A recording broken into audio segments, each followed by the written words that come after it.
Welcome into Bucs Insider, presented by Verizon. Casey Phillips here with senior writer and editor Scott Smith. We are continuing on our off-season journey here. We're getting so much closer to the draft, so much closer to knowing this final roster, what it looks like. We're in a little bit of a lull right now. Yes, that's true. But there was still some news since our last show, especially we had to do our last show a little early because I was heading out on the Bucs cruise, which was a blast, by the way. And they've already announced next year's cruise, so people need to hop on that. Maybe I'll go. It's going to be great. I think you should. I was pitching that you and I do a panel together where all the people can ask us all the things. I feel like that would be a lot of fun. So since our last show, the Buccaneers announced the signing of Randy Gregory. So Scott, tell me some of your initial thoughts on this signing. You know, it's that one guy that you pick up a little bit later in free agency that ends up being, an important part of your rotation. Not the guy you sign right away, right off the bat. And in this case, it's Randy Gregory. The Buccaneers obviously had a need at edge rusher with having to release Shaq Barrett for cap reasons. They still could address that in the draft, maybe even the first round, but this does give them a little more flexibility. And this is a guy he's a very athletic guy.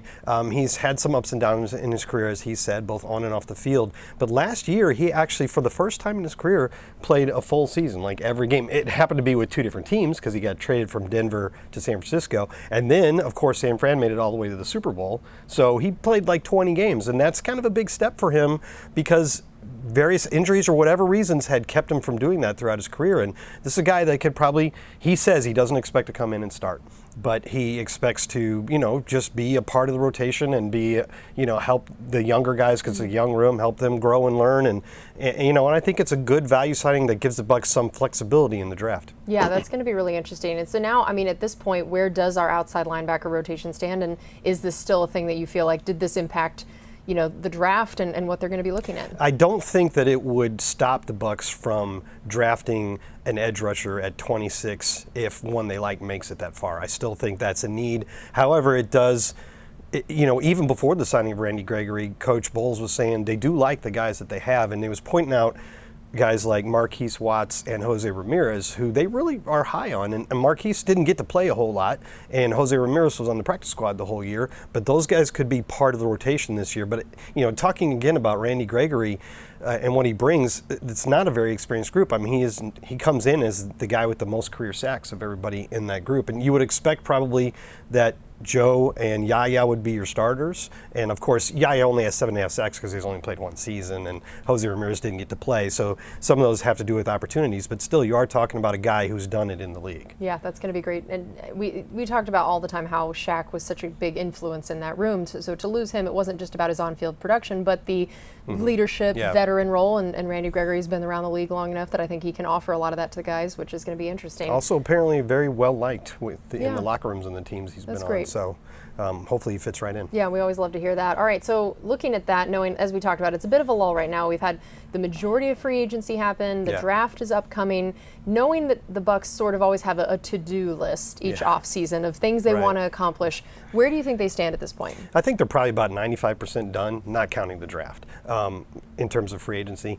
They immediately, or close to immediately, got ticked off all the items on their own list. Your Levantes, I don't have to go through it all, but Mike Evans, Baker, Antoine, et cetera. And then they've made the signings like Randy Gregory, the two corners, and the two guards. And I think they've hit the positions that look like needed some depth on the depth chart.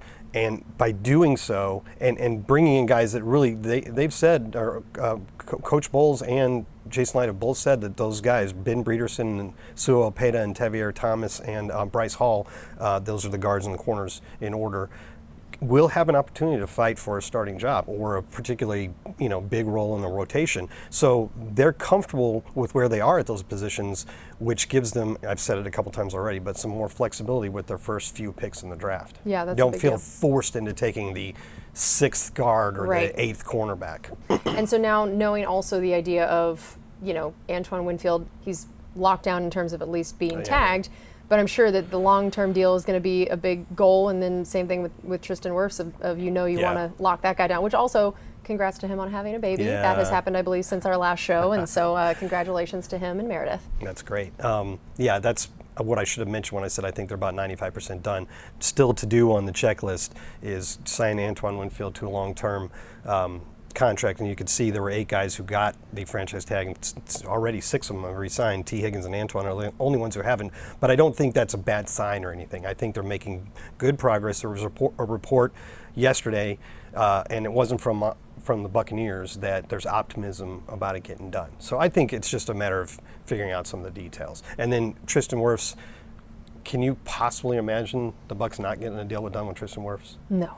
I cannot. It's got to happen, yeah. right? So those things still have to be done, but I feel pretty confident they will get done. Yes, and so as you talk about draft still upcoming, one of the big things that is currently happening part of the draft is you have those top visits where you hear, oh, so-and-so's visiting this team, so-and-so's visiting this team.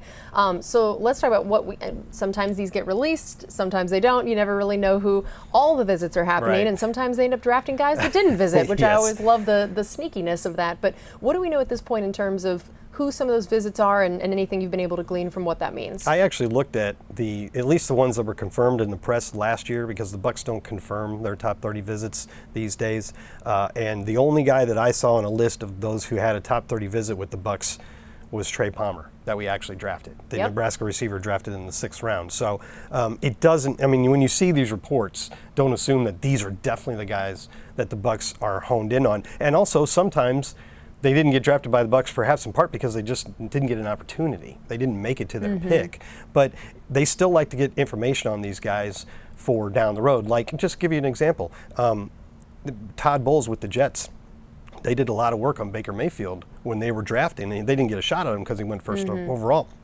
But when it came time to find a guy last year to compete for the starting job after the retirement of Tom Brady, Todd Bowles already had a really good feeling about Baker Mayfield because of the work they've done on him. So they can bring in guys and visit with them just to get to know them better, because somewhere down the road they may be interested in them. So, you know, like I said, the Buccaneers don't confirm visits, but there are reports out there, and there's numbers of websites that track these top 30 visits, and I think you can probably consider they're pretty accurate. And some of the reports include a couple of linebackers, which is a position I think the Buccaneers need, maybe not in the 1st round. Edgerrin Cooper, I love the name Edgerrin. Texas A&M, Trevin Wallace from Kentucky, and Jeremiah Trotter Jr. Those are all guys that are probably going to go on day 2, either 2nd or 3rd round. You also see a running back on there, Jonathan Banks. This is all old call-outs. Old people, I love it. That your brain just went right into the Rolodex and pulled them out. Speaking of old people, Jonathan Brooks, the Texas running backs visited. Keon Coleman from Florida State, the wide receiver. Kool-Aid McKinstry, probably a 1st-round cornerback, and a guy that you could see on the 2nd day as an outside edge rusher, Marshawn Nealon from Western Michigan. Interesting. Okay, and then also the next step in the off-season journey is that the off-season is essentially ending. It's the way we start to look at it, is that the off-season workout program is about to begin, and so even though, again, it's not going to look a whole lot like football happening for a little while.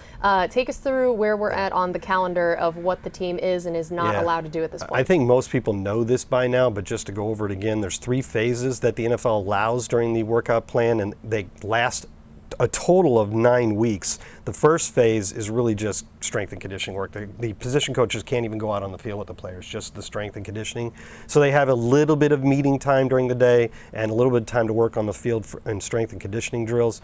Phase 2, the coaches can now go on the field, but they can't do like offense versus defense. It's what they call perfect play drills or individual position drills. And then finally, phase 3 is where you have the OTAs, organized team activity days. And that looks like a real practice, except as is the case with all of this program, no pads except for like knee pads and no contact, no on purpose. I mean, every now and then a guy runs into a guy, but no planned contact. And it's all voluntary except for the very last bit of it, which is a 3-day mini camp in June. Now, the Buccaneers tend to get pretty good attendance, and that will probably be the case this year, in part because it's a very young team, and the young guys tend to show out more, and in part because it's Tampa. So a lot of guys live here, and it's a nice place to be. So, I think that the Bucs will probably get like 90% attendance. Okay. All right. Well, that's going to do it for us on this edition of Bucs Insider presented by Verizon. We're also going to be shooting a Road to the Draft, so if you want more draft information, stick around